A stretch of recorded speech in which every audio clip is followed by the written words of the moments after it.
In this video, I will focus on why I pick up the Steam Deck over the Switch 2.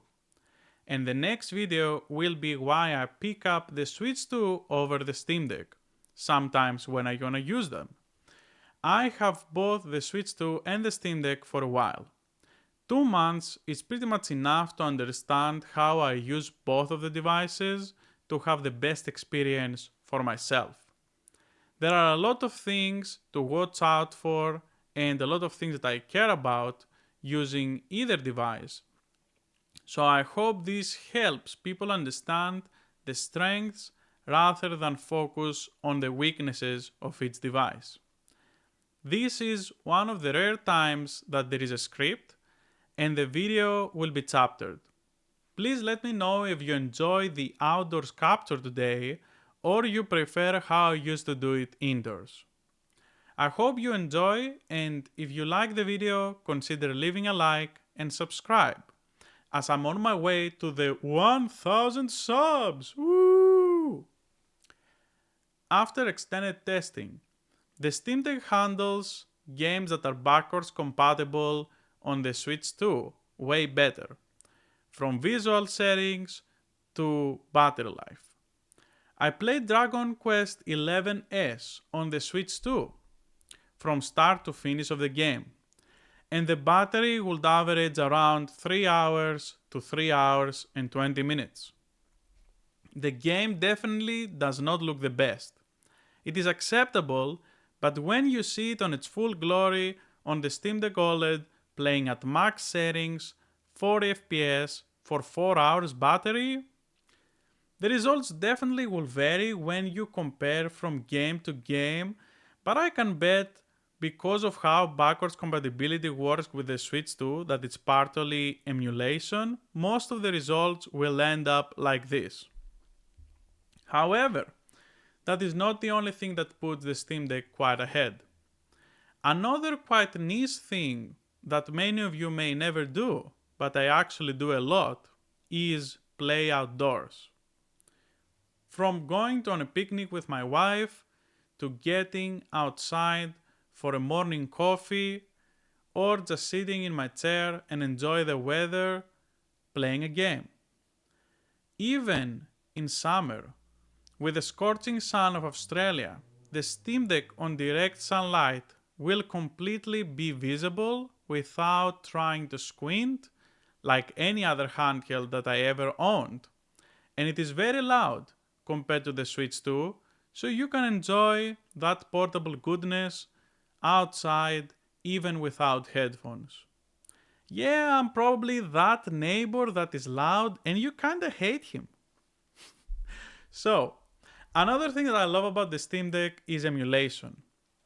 Some emulators have evolved so great that it's like you're playing your dream remaster.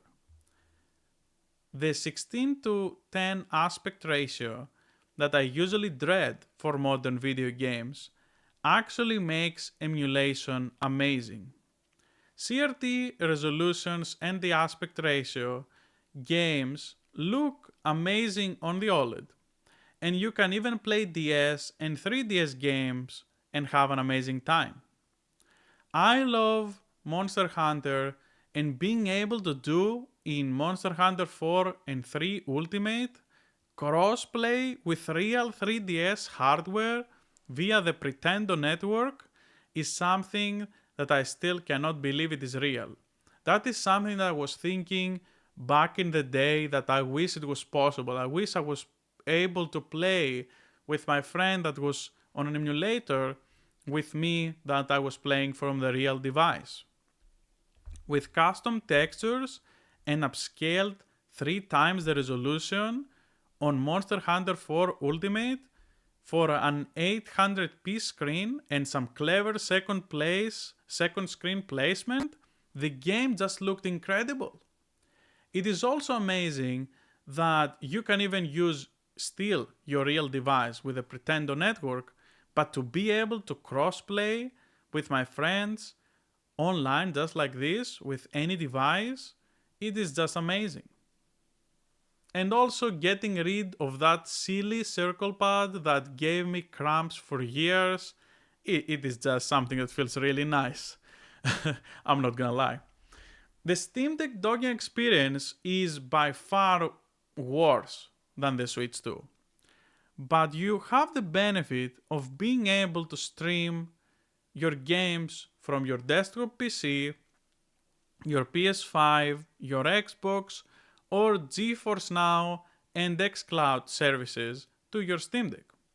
That way, you can maximize portability and sometimes also save a lot of battery and being quiet the device without wheezing when you hear the fans going wild. So while you have to let go of the idea of docking, it is not all, bad.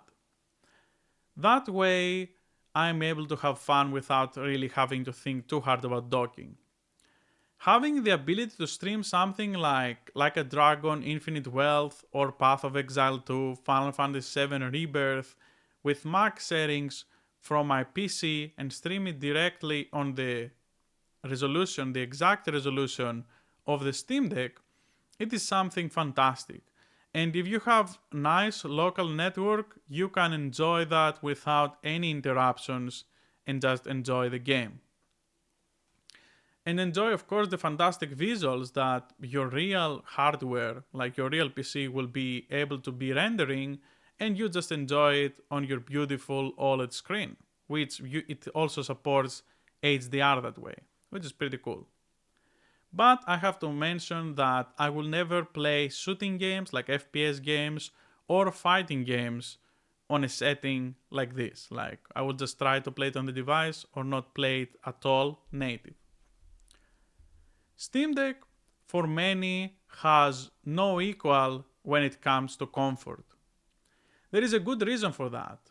Not only it's the best device ergonomically to use out there, but it also has that ugly layout that makes no sense, but when you hold it in your hands, you look at the screen and you try to play a retro game with a D-pad or a platformer in general, or you try to use the sticks, then it all makes sense.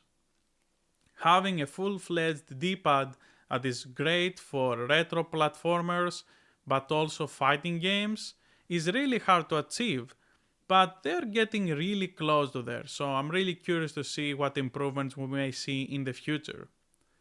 And that is pretty much as good as it gets right now. Moreover, when you still have the full-size sticks, it really adds to the comfort and the muscle memory that you may have from playing on a console. However, I also want to add that it is a really good thing that we have the back buttons. The back buttons and the trackpads, the way that you can use them as hotkeys, it is something that no other device really can do, especially portable device. And have so many buttons that you can use as extra, however you want to use them with a seamless experience from the Steam remapping settings is just something fantastic. Steam as a platform is the only choice that makes sense for digital library. It will carry over to whatever device you're gonna use in the future. If a Steam Deck 2 comes out at some point, you will be able to have access to all your library with better frame rates, higher resolution, and more, without the developers having to go back and patch the games. Which, as we saw on the PS4 to PS5 era already, most companies, even if they're big, they just skip this stuff to make you buy the game again later, maybe skipping 1 or 2 generations and then, hey, play the remaster.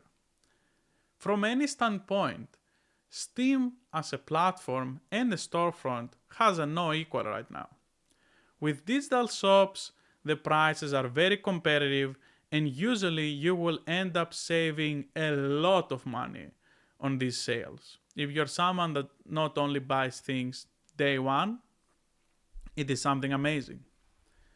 And at last, the coolest thing for PC handhelds is having Steam, but also having early access to any indie game and in general early access game. If you are into indie games, this device will last for maybe even one more decade. And those games will look fantastic on the OLED. Currently playing Chain Deco's the expansion that just came out, and I'm having a blast. Unfortunately, the Switch 2 dev kits being heavily delayed for even big companies, this time will resort to many of your favorite indies not getting Switch 2 upgrades or ports anytime soon. And that is quite sad, but that is why the Steam Deck shines a lot on that part about indies. And you can see a lot of indies, they're trying to prioritize using the Steam Deck, the Steam Deck ready to be able to use that badge, so you know from the start that it's gonna play completely fine on the Steam Deck. So those are the reasons for today why I pick up more the Steam Deck when I wanna do specific things over the Switch 2. Especially the outdoors play, it is really not comparable. Like, no other device is able to be this bright and without even using the HDR. Like, when I go max brightness, even in a game that doesn't have HDR, it just feels amazing. I don't, like, even with sunglasses, that was the craziest one. Even with sunglasses, I was able to play completely in comfort. And as you can see, I enjoy playing outside a lot. Today was a cloudy day that I filmed this, so that was like not really a lot of glare or anything like that. So you will be able to play the Switch 2 as well. But for any day, if you want a device that you can play outside and on travels without having to worry at any time, I think this is the dream device. Thank you for watching, and I hope you have a beautiful day. See you next time, and see you on the next video that is going to be about why I pick up the Switch 2 over the Steam Deck. See ya!